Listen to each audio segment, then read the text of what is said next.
Yo no sé si usted ha tenido la oportunidad de experimentar algún milagro. Yo he escuchado personas que han experimentado en sus propios cuerpos un milagro de Dios soberano. Yo recuerdo, por ejemplo, mi abuela, ya está todavía viva, eh, y se acuerda de solo 3 cositas en la vida, en esta época de su vida, pero cuando estaba más joven, mi abuela tuvo un cáncer estomacal muy, muy agresivo. En la familia había quienes decían, Dios ya la sanó, Dios ya la sanó, vamos a dar testimonio de que mi abuela, que se llama Rocío, ya está sana, y de hecho fue a alguna iglesia en Bogotá, y una familiar la pasó al frente después de muchos ayunos y oraciones y vigilias, y a dar testimonio de que Dios la había sanado. Lamentablemente, después de esta situación, mi mamá dijo, bueno, si Dios la sanó, pidamos una confirmación de los médicos, ¿cierto? Eso es natural. Y fueron a los médicos y todavía el cáncer seguía alojado en su estómago. El caso es que a ella le hacen una cirugía, le dejan más o menos el 20% de su estómago, ella se llenaba con 3 cucharaditas de sopa y quimioterapia. Ellos culparon a mi mamá porque ella no tuvo la suficiente fe para creer en el milagro, pero lo que ocurrió años después es que mi abuela viaja a Estados Unidos con unos de mis tíos que se instalan en Estados Unidos y después de un tiempo le hacen unos chequeos pasados como unos 8 años y usted se sorprenderá, pero ella sufre de otras cosas menos del estómago. Su estómago está completamente restaurado. ¿Quién hizo esa sanidad? ¿Quién se puede atribuir esa sanidad?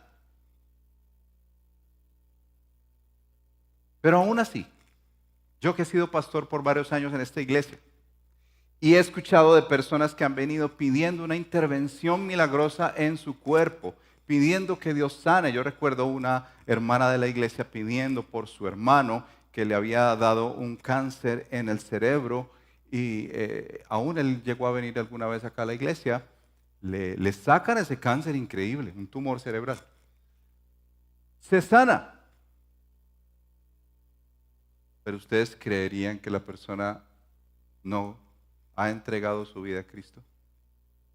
Yo puedo decirle que tanto eso que buscamos, llamado sanidad, si Dios hoy de una manera soberana y de un soplo te quitara la enfermedad o el problema que tú tienes, yo te puedo decir que aún así somos tan difíciles de corazón que no entregaríamos nuestra vida a Cristo. Porque la verdad sea dicha es que las sanidades y los milagros, en algún momento en la historia de la Biblia, uno puede ver que Dios la usó de una manera sobrenatural, pero no para que una persona sencillamente saliera de ese estado de postración y viviera una vida cualquiera. Usted puede leer en la Escritura que Dios dice muchas veces, por ejemplo, cuando resucitó a Lázaro, que esto era para la gloria de Dios. Y en pasajes importantes, cuando Dios, por medio de su Espíritu, intervenía en la vida de hombres y sanaba, era para la gloria de Dios. En el Nuevo Testamento encontramos, por ejemplo, en el libro de los Hechos, que nos ocupa en este tiempo, historias de cómo los apóstoles iban de ciudad en ciudad predicando el Evangelio y en muchos momentos Dios obraba a través de ellos sanidad para estas personas. Dios puede hacer eso. ¿Usted sabía eso? Pero el punto de inflexión del ser humano no es una sanidad. No. Usted podría irse hoy, como dicen por ahí, ven por tu milagro y llevarse el milagro y usted seguir siendo un pagano perdido que está destituido de la vida eterna. ¿Sabía eso? Entonces, de entrada uno tiene que preguntarse por qué estoy buscando a Dios, ¿cierto? Si estoy buscando a Dios solo para mi sanidad y esa sanidad en últimas no va a operar nada, ¿para qué? Las Escrituras nos muestran en el capítulo 3 de Hechos algo muy importante de por qué Dios interviene en la vida de los hombres. Y por qué Dios aún hoy en día, Él mismo se puede atribuir, ninguna persona puede decir, yo es que yo tengo el don de sanidad. De hecho, recuerdo una persona que decía eso y por cada persona que oraba, lamentablemente se moría. Y le decíamos, tienes el don de la sanidad eterna, ¿cierto? O sea, la persona finalmente ya se sanó eternamente. Nadie puede atribuirse un don así. Y si lo hace, según este pasaje que estudiaremos hoy, ore por esa persona porque la arrogancia es lo que le está moviendo, la altivez, el orgullo espiritual, el sentirse más importante que otros, cuando eso Dios lo ha dejado solamente en su mano y secreto. Pero hay un propósito muy interesante en el pasaje que hoy vamos a estudiar de por qué el Señor interviene a través de Pedro y de Juan para sanar a un hombre. Y es la oportunidad de predicar el Evangelio. Ahí sí le puedo decir de entrada que todo lo que Dios hace en su vida, que usted podría decir es milagroso, sobrenatural, que Dios le liberó de una quiebra absoluta, que Dios, de una manera como mi abuela, después de tanto ir y venir, le sana de algo que solamente Dios se puede atribuir, como le pasó a nuestro querido Jorge Lotero aquí. Si no conoce la historia, pregúntela. Eso es la oportunidad para predicar el Evangelio. Si Dios te permite eso, no es para que tú te sientas mejor hijo de Dios, para que puedas compartir la buena noticia con otros. Leamos el capítulo 3 de Hechos, por favor. Está en la página 1114. Hechos de los Apóstoles, usted habrá leído los 2 capítulos anteriores por las 2 predicaciones pasadas, en la que se esperaba la promesa de la venida del Espíritu Santo.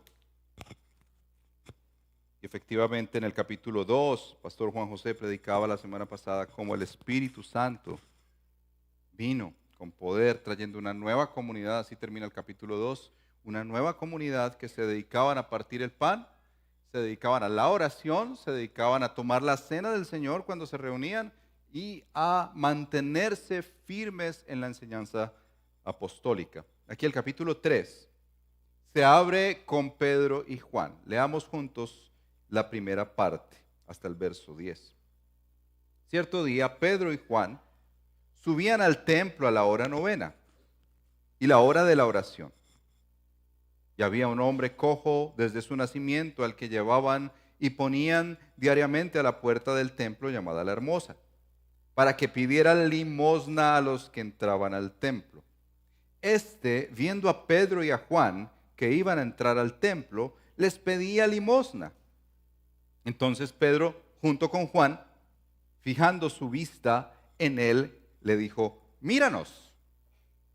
Él los miró atentamente, esperando recibir algo de ellos, pero Pedro le dijo: no tengo plata ni oro, pero lo que tengo te doy. En el nombre de Jesucristo el Nazareno, anda. Y tomándolo de la mano derecha, lo levantó al instante. Sus pies y tobillos cobraron fuerza y de un salto se puso en pie y andaba. Entró al templo con ellos caminando, saltando y alabando a Dios. Todo el pueblo lo vio andar y alabar al Dios. Y reconocieron que era el mismo que se sentaba a la puerta del templo, la Hermosa, a pedir limosna. Y se llenaron de asombro y admiración por lo que le había sucedido. Usted puede ver aquí en primer lugar, y quiero invitarle a ver estos 3 movimientos en este texto. La primera parte tiene que ver con que Pedro y Juan, 2 apóstoles, están juntos subiendo al templo a orar. Y en segundo lugar, ven una necesidad a un hombre necesitado y satisfacen esa necesidad. La tercera parte que leeremos ahorita es cómo se dedica a predicar el Evangelio como parte central de la vida ministerial de los discípulos de Jesús. Mire que esto no es pequeño, las veces que Lucas, el que escribió Hechos, narra que estaba Pedro con Juan. Vea el verso 1, Pedro y Juan. Vea el verso 4 nuevamente, dice entonces Pedro junto con Juan. El verso 3, Pedro y Juan. Luego Pedro habla, pero al final dice en el verso 11 y 12, que lo leeremos ahorita, cómo es que ellos dos estaban juntos. De entrada yo quisiera mencionarles, no es el centro del texto, pero llama la atención las veces que utiliza a Pedro y a Juan, que el ministerio cristiano, que la vida de fe no se vive en aislamiento. Aquí ellos entendieron cómo fue que Jesús les dijo, vayan de dos en dos. ¿Recuerdan la historia?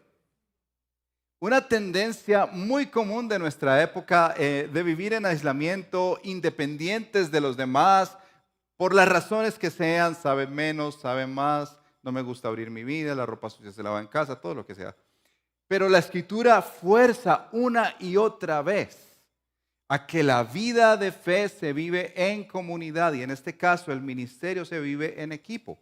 Luego nos encontraremos en el capítulo 7, por ejemplo, cuando convocan a los primeros diáconos para decirle a la iglesia que así se vive la vida de la iglesia, en equipo, no se vive en aislamiento. Aquí se nos cuenta que Pedro y Juan subían al templo a orar. Muy importante que ellos continúan su práctica de oración.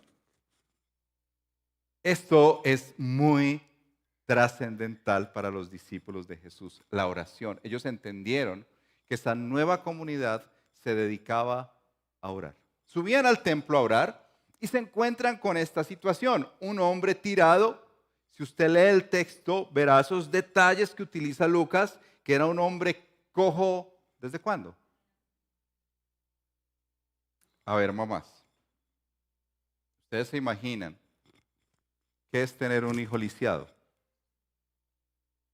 ¿Ustedes se imaginan que ese niño con el que uno ha soñado que está lisiado resulte siendo una persona que pide limosna? ¿No les parece muy triste la historia de este hombre? Lamentable.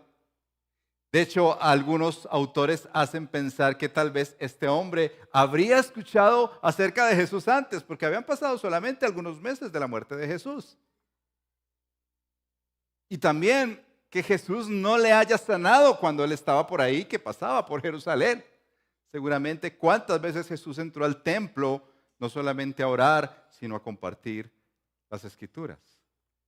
Pero Dios reserva a este hombre y esta situación para que Pedro y Juan manifiesten algo soberano y poderoso de Dios. Ellos le ven y lo primero que hacen es preguntarle, decirle, bueno, mírenos. Es que aquí hay unos elementos muy interesantes en el pasaje. Si tú te acercas a personas hoy en día que te piden plata, bueno, sí te miran fijamente. Y de hecho hasta te desafían, ¿sí te ha pasado? Conozco uno cercano que hasta le pega al carro y nos regaña por allí bajando cuando pide plata. Ya les da susto a mis hijas. Pero este hombre, yo creo que ni se sentía persona. Este hombre yo me imagino que se sentía como el más marginado de los marginados. En Israel la escala social descendía, que la mujer estaba en el último paso, pero debajo de la mujer estaban los niños y los animales, y seguro este hombre se sentía hasta debajo de los animales. Alguien desechado por la sociedad. Pedro y Juan lo miran. Cuando lo miran y les dice que lo miren a él, les dice esa expresión tan interesante que no tenemos plata ni oro. ¿Cómo se le ocurre a Pedro decir eso? ¿No les parece interesante que Pedro tome esto? Viendo el templo, ese templo que Salomón había construido, ese templo que para ellos era un orgullo, la maravilla del mundo, un templo que tenía inclusive zonas que eran con piso de oro. ¿Usted se imagina la majestuosidad de ese templo? Y dice Pedro, yo no tengo plata ni oro, pero de lo que tengo te doy. ¿Qué tenía Pedro? ¿Qué se imaginan ustedes que tenía Pedro por dentro? ¿No les parece que a veces, como dicen por ahí, hay personas tan pobres que lo único que tienen es plata y oro? ¿Qué tenía Pedro? ¿Qué tenía Pedro en su corazón? Pastor Juan José nos hablaba la semana pasada del cambio tan fuerte que experimentó Pedro antes de que llegara el Espíritu Santo y cuando llegó. Pedro tenía a Dios por dentro. Pedro ardía porque Dios estaba en su corazón y le había traspasado su ser internamente. Sí, al Pedro que unos días atrás había negado al Señor Jesús. Tenía a Dios por dentro. Por eso él dice, mire, yo no tengo estas cosas. Yo no tengo esto que se ve tan majestuoso y que por cierto es lo que buscamos los hombres. Plata y oro, porque creemos que con eso vamos a resolver los asuntos de nuestra vida, ¿cierto? Creemos que con dinerito, creemos que con influencia, con la cuentica en el banco llena, eso nos va a resolver la vida. Pedro sabe que ni la plata ni el oro son suficientes para necesidades tales como la que está experimentando este hombre cojo de nacimiento. Y Pedro le dice, pero de lo que tengo, eso te doy. Anda.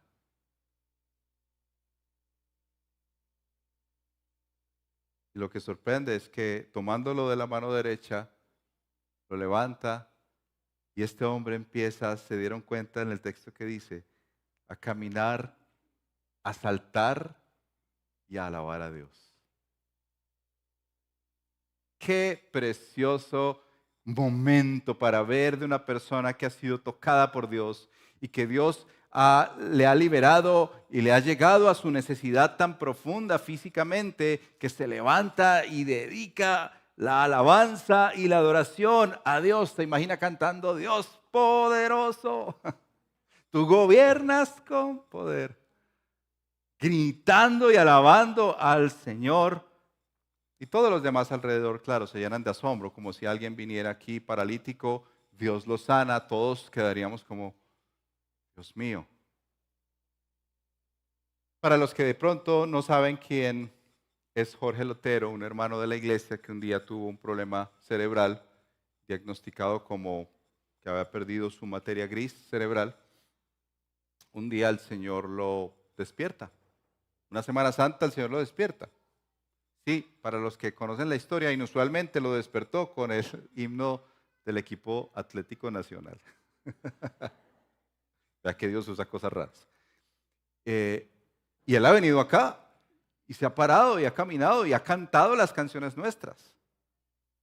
Le ha quedado con cierta dificultad, pero Dios le levantó de ahí. Dios sigue obrando y sigue sanando. Dios quiere de verdad tocar las necesidades de los seres humanos. Pero la razón fundamental no es para que se vayan tranquilamente como los leprosos que Él sanó y que no le dieron la gloria a Él. Este hombre resulta alabando a Dios, exaltándole, y la verdad, miren, la iglesia cristiana se ha dividido en dos aspectos muy fuertes en los últimos siglos. Por un tiempo, la iglesia cristiana empezó a experimentar el hecho de que las personas necesitaban ser sanadas físicamente. Usted recuerda tal vez cultos en diferentes lugares donde hacían la tal noche de sanidad y milagros. ¿Ha escuchado eso? ¿Cierto? Y que se agolpan personas para ser sanas. Ha visto tal vez en televisión esos televangelistas que invitan a una persona que tal vez está lisiada y que en ese momento se levanta. Un amigo mío me mandó un video de una dama que el pastor hizo que ella adelgazara. No nos busque para eso, por favor. No nos busque para eso. Raro. Pero eso responde a una inquietud profunda en el ser humano. Es Dios sí va a intervenir y Dios sí va a obrar en nosotros. Dios sí va a hacer un cambio en nosotros y se ha enfocado en un extremo dañino de creer que Dios viene solamente para salvarte físicamente y sanarte y darte dinero y quitarte tus problemas. Y se ha hecho un sobreénfasis en eso, entendiendo que Dios es tan bueno, que ha sanado, que ha librado de ruinas, que ha quitado problemas aún mentales, espirituales. Pero ese no es el enfoque del Evangelio. Recientemente, nuevamente se ha volcado a solamente tener un conocimiento teológico de Dios, las doctrinas esenciales, tener claro en nuestra mente quién es Dios, qué dice la Reforma, qué dicen los padres de la iglesia, cómo se entiende la Escritura en los idiomas originales, y se ha distanciado de esa realidad de que Dios es poderoso, que gobierna con poder y que hace lo que Él quiere, que puede sanar hoy en día también. Pero si usted mira este pasaje, curiosamente este pasaje, que nos habla del trabajo en equipo, sí, como Pedro y Juan andaban juntos, que hace un enfoque en la sanidad de este hombre, un enfoque en la misericordia de Dios en personas que necesitan una intervención en su vida. Pero si rápidamente miramos, se mueve a algo que es más valioso que una sanidad temporal, algo que es más grande que la plata y el oro, y es el Evangelio. Inmediatamente este cojo se levanta, se aferra como puede, como cuando nace el hijo de un ternerito, el hijo de una vaca, con las paticas medio agarradas ahí, se aferra de Pedro, se aferra de Juan, dice el verso 11, y todo el pueblo lleno de asombro corrió al pórtico llamado de Salomón donde ellos estaban. Se agolpa la gente y le damos este resto de pasaje que nos enfoca en lo que realmente es eterno y trascendental, porque aunque Dios obre en tu temporalidad, eso se va a acabar. Pero esto, el poder del Evangelio es eterno. Dice así, estando el que era cojo aferrado a Pedro y Juan, todo el pueblo lleno de asombro corrió al pórtico llamado de Salomón donde ellos estaban. Al ver esto, Pedro dijo al pueblo: hombres de Israel, ¿por qué se maravillan de esto? ¿O por qué nos miran así como si por nuestro propio poder o piedad le hubiéramos hecho andar? Ahí viene el sermón, verso 13. El Dios de Abraham, de Isaac y de Jacob, el Dios de nuestros padres, ha glorificado a su siervo Jesús, al que ustedes entregaron y repudiaron en presencia de Pilato, cuando éste había resultado poner a Jesús en libertad. Pero ustedes repudiaron al santo y justo y pidieron que se les concediera un asesino. Y dieron muerte al autor de la vida, al que Dios resucitó de entre los muertos, de lo cual nosotros somos testigos. Por la fe en su nombre, esto es muy importante, es el nombre de Jesús lo que ha fortalecido a este hombre a quien ven y conocen. La fe que viene por medio de Jesús le ha dado a esta perfecta sanidad en presencia de todos ustedes. Y ahora, hermanos, yo sé que obraron por ignorancia, lo mismo que sus gobernantes. Pero Dios ha cumplido así lo que anunció de antemano por boca de todos los profetas, que su Cristo debía padecer. Por tanto, arrepiéntanse y conviértanse para que sus pecados sean borrados, a fin de que tiempos de alivio vengan en la presencia del Señor, y Él envía a Jesús, el Cristo designado de antemano para ustedes. A Él el cielo debe recibir hasta el día de la restauración de todas las cosas, acerca de lo cual Dios habló por boca de sus santos profetas desde tiempos antiguos. Moisés dijo: el Señor Dios les levantará a ustedes un profeta como yo de entre sus hermanos. A él presentará atención en todo cuanto les diga, y sucederá que todo el que no preste atención a aquel profeta será totalmente destruido de entre el pueblo. Asimismo, todos los profetas que han hablado desde Samuel y sus sucesores en adelante también anunciaron estos días. Ustedes son los hijos de los profetas y del pacto que Dios hizo con sus padres al decir a Abraham: en tu simiente serán benditas todas las familias de la tierra. Para ustedes, en primer lugar, Dios, habiendo resucitado a su siervo, lo ha enviado para que los bendiga a fin de apartar a cada uno de ustedes de sus iniquidades. Tanto el excojo como todo el pueblo apeñuscado en la puerta de la hermosa, una puerta hermosa como su nombre, necesitaban escuchar el evangelio. Sanidad sin evangelio no tiene sentido. Pero evangelio aún sin sanidad, vida eterna. Déjeme repetirle esto, sanidad sin evangelio no tiene sentido, para nada. Pero evangelio aún sin sanidad es vida eterna, porque estamos aquí de paso, hermanos. Pedro enfoca, se ajusta sus lentes y les dice, un momentico amigos. Esto que ustedes ven aquí, le está diciendo a judíos, por cierto, Jerusalén, gente importante, la gente del poblado de Jerusalén, ¿ok? Le está diciendo a ellos, un momentico, ustedes esto que ven aquí, esto no ocurrió por la mano de Pedro, por la mano de Juan, porque se maravillan como si eso realmente lo hubiéramos hecho nosotros. ¿No les parece hermoso ese dato de quitar de ellos la mirada y ponerla al Señor? Como que los siervos de Dios en todo tiempo necesitan cuidar su corazón de que la gente les mire a ellos como si ellos fueran algo importante y derivan esa mirada hacia Dios, porque nosotros somos solo vasijas de barro en los que el tesoro del evangelio está.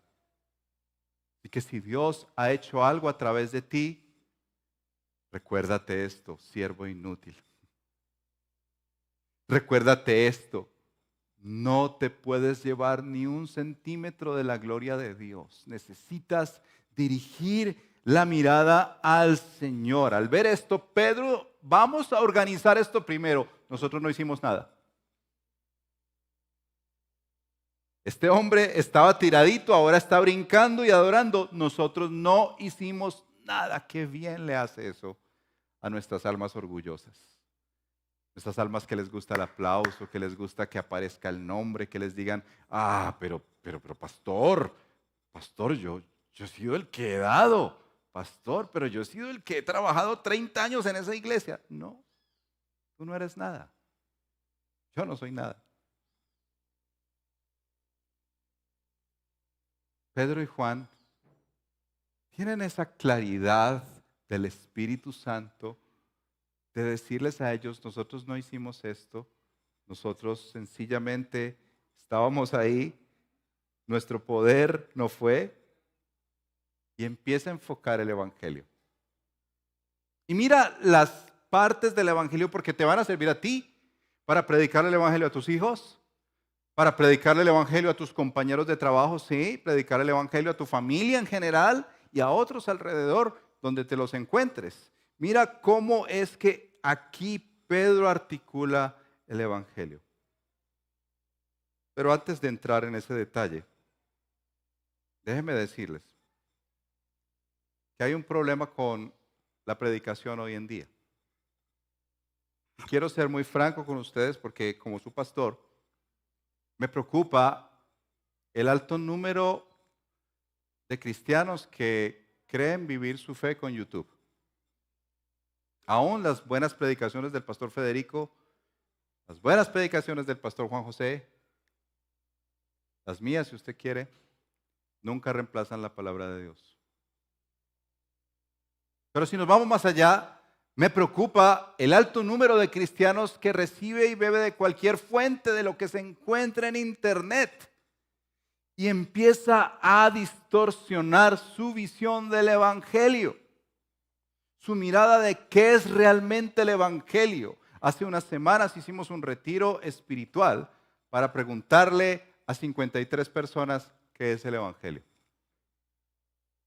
Hoy, en esta iglesia reunida, yo te hago la pregunta, ¿para ti qué es el evangelio? ¿De qué se trata el evangelio? Y quiero leerte una porción de lo que leí en ese retiro, el autor de un libro que se llama El Evangelio.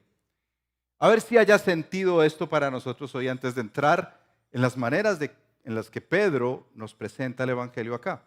Este autor dice lo siguiente, hablando del Evangelio: permítame que te presente a Dios. Y dice a Dios con D minúscula. Tal vez deberías bajar un poco la voz antes de entrar a verte con ese Dios. Quizás esté durmiendo en estos momentos. Es anciano, tú sabes. No entiende ni le gusta mucho este mundo moderno y su ruido. Su época dorada, de la cual habla cuando él se emociona, fue hace mucho tiempo, antes de que la mayoría de nosotros hubiéramos nacido. Era una época en la que a la gente le importaba lo que él pensaba acerca de las cosas y le consideraba muy importante en sus vidas. Por supuesto, ahora todo eso ha cambiado. Dios, pobrecito, nunca se adaptó muy bien. La vida siguió y le pasó de largo. Ahora pasa la mayor parte de su tiempo en un jardín. A veces voy a verlo y ahí nos quedamos un ratico juntos en la tarde caminando y conversando suavemente y tiernamente entre las rosas. Aún así, parece que mucha gente lo sigue queriendo, al menos consigue mantener su popularidad hoy en día. Te sorprenderá saber cuántas personas van de vez en cuando a visitarlo y a pedirle cosas. Por supuesto, a él le parece bien. Y está ahí, claro, para ayudar, para sanar.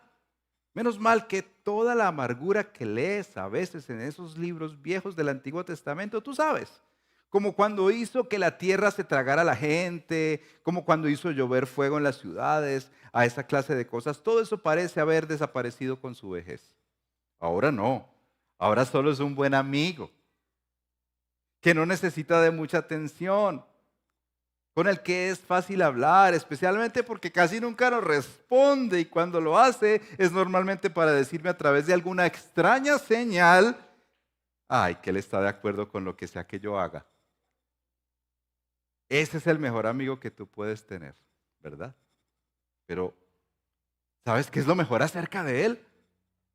No me juzga, nunca, para nada, claro. Sé que en lo profundo de su ser, él desearía que yo fuera una mejor personita, más amorosa, menos egoísta y todo eso, pero él es realista. Sabe que soy un humano y que nadie es perfecto. Estoy seguro de que está de acuerdo con todo eso. Aparte, su trabajo todo el tiempo es perdonar a la gente. Es lo que él hace. Al fin y al cabo, él es amor, ¿no? Me gusta pensar en el amor como alguien que no juzga a nadie, sino que solo lo perdona. Ese es el Dios que yo conozco. Y no podría ser de otra manera. Está bien, ya podemos entrar, no te preocupes. No tenemos que quedarnos mucho rato, en serio. Él antes agradece el tiempecito que le podemos dar. ¿Qué opinas de ese rostro de Dios? ¿No te parece que es el que muchos hemos escuchado y nos creemos? Por eso yo quiero que pongas atención a cómo Pedro presenta a ese Dios. No tiene nada de comparación con lo que este tiempo, tu vida y mi vida, se cosechan de ese Dios, el Dios. Pero Dios no puede hacer esto, pero Dios no puede hacer aquello. Me voy a dar un tiempecito de Dios porque es que también me canso de Dios. Escucha lo que dice Pedro referente a esta verdad. El Dios de Abraham, en primer lugar, y de Jacob, el Dios de nuestros padres, ha glorificado a su siervo, a quien ustedes entregaron y repudiaron. Primer elemento que menciona Pedro es confrontarte con tu pecado. Él no se va a medias tintas a decirte, ay, busca de Dios, que tal vez algún día le encontrarás. Él te confronta directamente con tu pecado. Les dice a ellos que estuvieron presencialmente, decidieron escoger a un malhechor y ladrón que al autor de la vida. Ustedes lo repudiaron. le dieron muerte a el que yo vengo a proclamar que Dios resucitó de entre los muertos. El Evangelio confronta tu pecado y mi pecado. Tú podrás decir en este día, bueno, pero yo no estuve en esa época, yo no estuve en ese momento, yo no estuve cuando dijeron, Barrabás, Barrabás, Barrabás. Y cuando dijeron de Jesús, crucifícalo, crucifícalo, ¿recuerda? Yo no estuve ahí. Pero sí estuve ahí. Porque mis pecados hicieron que el Hijo de Dios fuera a la cruz. Tus pecados de hoy, tus pecados de esta semana, tus pecados de hace un año, tus pecados de hace 20, 30 años, ese cúmulo de pecados hicieron que Cristo fuera a la cruz del Calvario. En ese sentido extensivo, nosotros sí le crucificamos. Nosotros le matamos a Él. Nosotros decidimos una y otra vez escoger cualquier cosa de esta vida que a Él. O dime si no es así con el sexo. ¿Prefieres más el sexo, adorar el dinero? A Dios. Pedro tiene muy claro en su mente que él necesita confrontarles con su pecado. Aquí la predicación del Evangelio no comienza dando buenas nuevas, no. Comienza dando la mala noticia, que todo aquel que nace de Adán, generación tras generación, ha nacido en pecado. Y sí, estos hijos que están con nosotros todos los días, que mandamos después de, en esto creemos, a las reuniones de Redil Junior, ellos son pecadores. Mamás, tus hijos son pecadores. Está bien que tenemos que guardarlos de una generación malvada, pero tus hijos son pecadores. Ellos necesitan ser confrontados con su pecado. ¿Y por qué se los digo? Porque esta generación, no sea tan duro, pastor. ¿Por qué se le ocurre a usted hablar de pecado, pastor? Por ahí no se comienza. No, empecemos suavecito, pastor, pero si todos fallamos. Empecemos por las cosas buenas. No sea tan agresivo, pastor. Yo personalmente le diría, me encantaría hablar suave, hablar tranquilo con alguien y sencillamente tomar un café y decir, no, Dios te ama, Dios te ama. Pero las escrituras me persuaden a decirte, hermano y hermana, que el Evangelio comienza diciéndole a la gente, arrepiéntase, usted tiene pecado. Usted lo está escondiendo, pero usted tiene pecado. Su corazón es un corazón corrupto, tendiente a la maldad, tendiente a hacerse usted el propio Dios de su historia. Pedro los pone contra la espada y la pared y les dice, ustedes repudiaron al santo. No les voy a clarificar esta sanidad hasta que ustedes no sepan que ustedes son responsables. Ustedes son pecadores. Después, proclama a Cristo. Entonces, en primer lugar, los confronta con el pecado. Después, enfoca a Cristo Jesús. En el verso 16 y 19, las referencias a nuestro Señor Jesús son muy claras porque Él está diciendo por la fe en su nombre, por la fe en el nombre de Jesús. Esto es lo que ha operado esta sanidad que ustedes ven aquí enfrente. La fe que viene por medio de Jesús.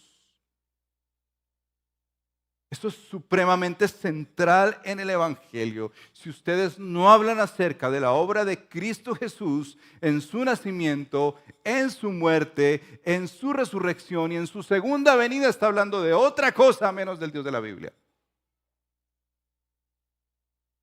Usted necesita entender que el Evangelio proclamado aquí es el Evangelio de Jesús. Mira referencias a Jesús. Verso 14, fue Jesús el santo y justo. Verso 15, el autor de la vida. Verso 18, quien sufrió, murió según los profetas. Verso 13, fue resucitado a la vida y glorificado por Dios. Es un evangelio cristocéntrico. Es un evangelio en el que Cristo brilla. No Juan, no Pedro, sino Cristo.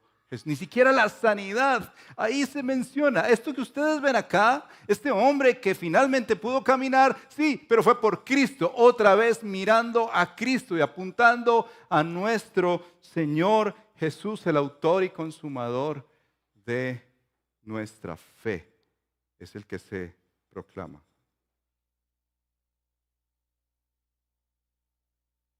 Y esto es clave en el Evangelio porque otra vez podemos hablar de una espiritualidad emocional en este tiempo, de la música en el mundo, de grupos musicales que te hacen pensar como que estás en un momento con Dios y le llaman como un mover especial, unas predicaciones que te invitan a ser realmente el campeón, que lo descubras, el campeón que hay en ti.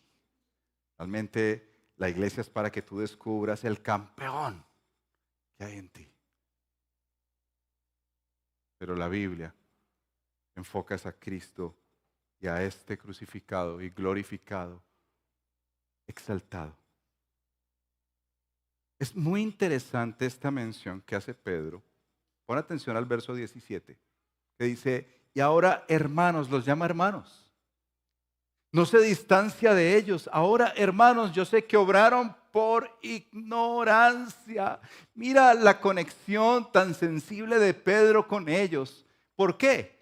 Ustedes recuerdan, hace unas semanas en el Evangelio, ¿quién fue el que negó a Jesús? ¿Quién fue el que le rechazó? ¿Quién fue el que prácticamente le entregó? Él entiende de lo que habla. Él sabe que es muy fácil fallarle a Dios. Y les dice, hermanos, lo hicieron por ignorancia. Lo mismo que sus gobernantes, pero Dios ha cumplido esto que ha anunciado de antemano. Entonces les confronta con su pecado. Presenta la obra de Cristo Jesús con ese poder que no podían evitar ver en este hombre sanado, y después se mueve a ofrecerles lo que el Evangelio nos ofrece hoy. Que nos arrepintamos, que nos convirtamos a Dios, que entonces Él traerá tiempos de refrigerio para nuestra vida. ¿No les parece bello? Ofrece perdón. Arrepiéntanse y conviértanse. Usted ha escuchado muchas veces eso acá. Arrepentirse.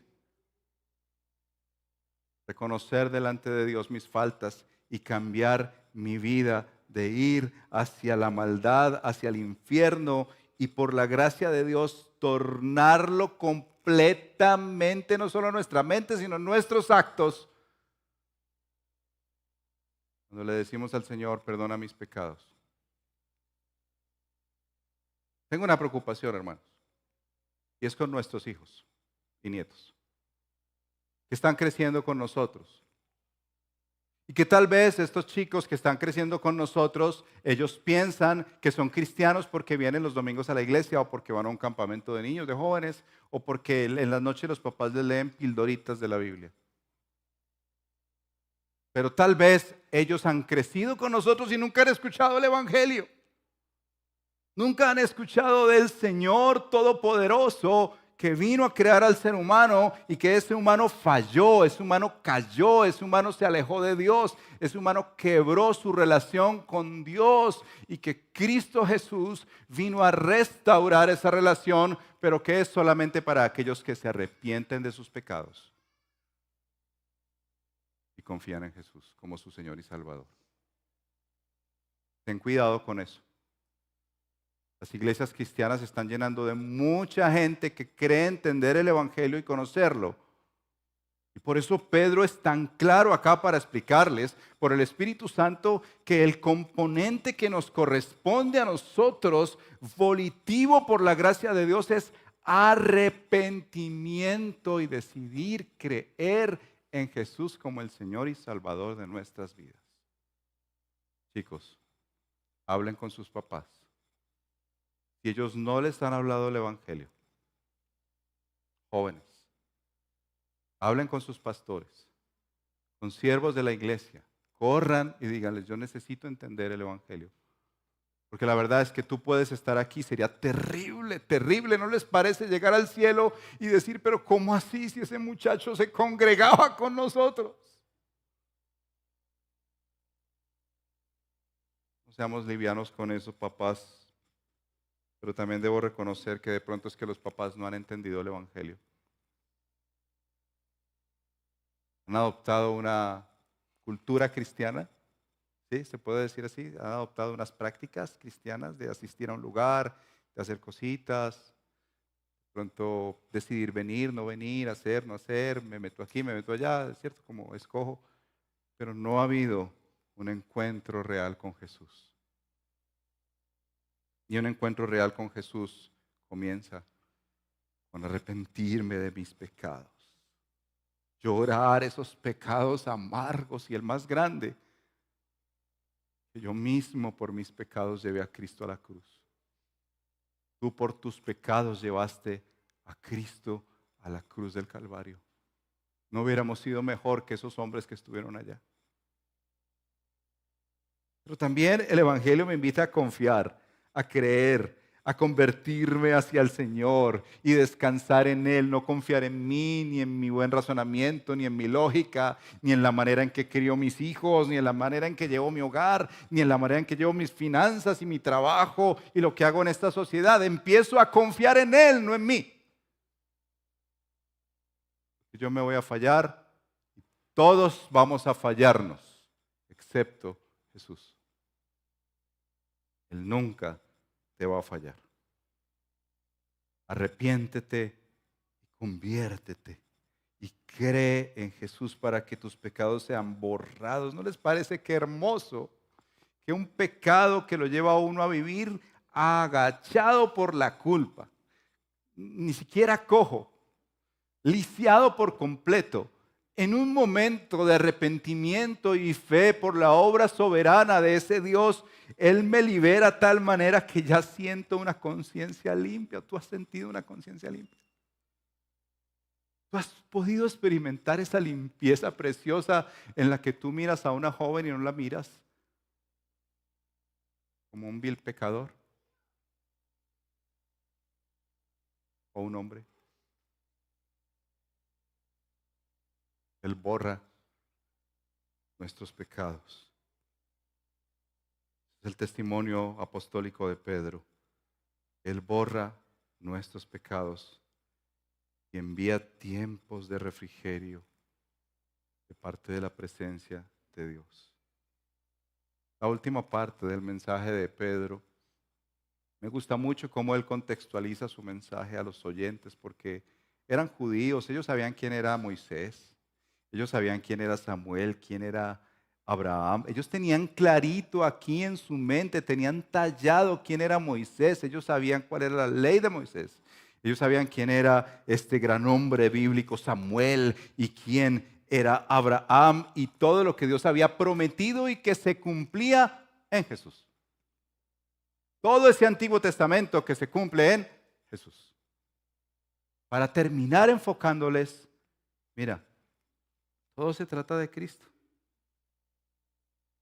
Para ustedes, en primer lugar, dice Dios, habiendo resucitado a su siervo, lo ha enviado para que los bendiga, a fin de apartar a cada uno de ustedes de sus iniquidades.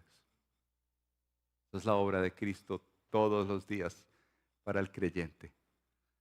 Esas promesas que se cumplen en Cristo, que en ti serán benditas todas las familias de la tierra, no es en ti o en mí, es en Cristo. Ese verdadero Samuel, que si tú lees en la Escritura, realmente estuvo en la presencia de Dios sirviéndole y siendo un gran hombre de Dios. El verdadero Moisés, que abrió no un río temporal, un mar temporal, sino que abrió ese mar eterno para que el pueblo de Dios entre en el reposo de su Señor. Se trata de Jesús. Qué preciosa interpretación del Antiguo Testamento el Espíritu le inspiró a Pedro. Pero ¿y qué de nosotros? Para que oremos y tomemos la cena juntos. En primer lugar, la sanidad es una obra soberana de Dios. La temporal y la eterna. La sanidad es una obra soberana de Dios. La sanidad temporal y la sanidad eterna. ¿Sabías que vamos a ser sanos eternamente? Que ya no habrá enfermedad, ni tristeza, ni dolor, ni muerte. Sanidad eterna. Eso es una obra soberana de Dios y única, intransferible de Dios. Él no se la da a nadie. Solo Dios es soberano para sanar temporal y eternamente a hombres y mujeres que Él llama salvación. Y aún a los que no llama, esas sanidades temporales son de Dios. 2. Cuando evangelices, evangeliza con el evangelio completo.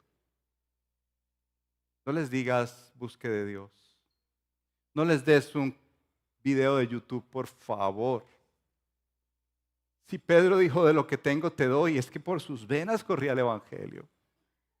Por su mente renovada corría Cristo, corría el Padre, el Espíritu. No le des un librito cualquiera porque habla muy bonito de la Biblia. Dales tú mismo a Dios, preséntales tú mismo a tu Cristo, preséntales tú mismo esa obra preciosa del Espíritu Santo.